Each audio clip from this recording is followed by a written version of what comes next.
Pinapiyasan pa ng 3 piso kada kilong presyo ng bigas sa mga Kadiwa store. Kung bakit, alamin sa Frontline Report ni Kari Cator.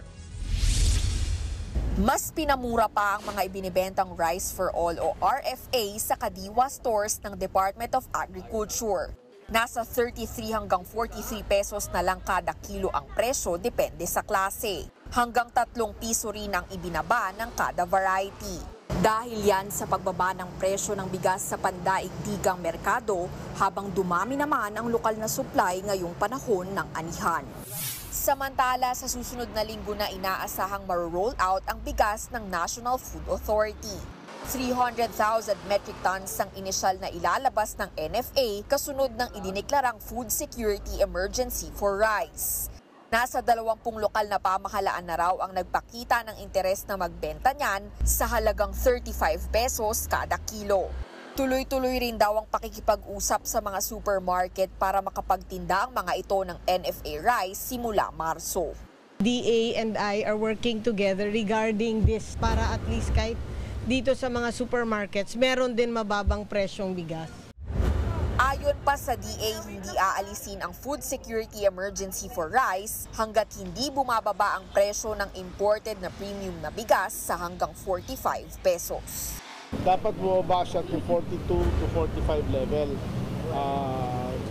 That's one trigger para mahinto na to. But the other more pressing problem for the DA is yung NFA warehouses talaga natin is sobrang puno. Kaya kailangan ma-clear out ito. Sa ibang bilihin naman, umaabot pa rin ng 420 pesos kada kilo ang karning baboy sa Commonwealth Market sa Quezon City. Sabi ng mga nagtitinda, ilan daw sa mga dahilan ang presyo ng farm gate price na ngayon ay 260 pesos pataas na. Masyadong mahal yan ayon sa DA. Ang dapat daw nasa 180 hanggang 220 pesos lang kada kilo. Malaki rin umano ang ipinapatong ng mga ahente, middleman at ibang stakeholder bago makarating ang karning baboy sa palengke. Sana maaksyonan naman nila, nababaan naman kasi hindi na namin kaya eh. Ang laki na po nalulugi namin mga biyahero. Iniimbestigahan na raw yan ng DA. Sa Marso, posibleng ipatupad ang Maximum Suggested Retail Price o MSRP sa karning baboy.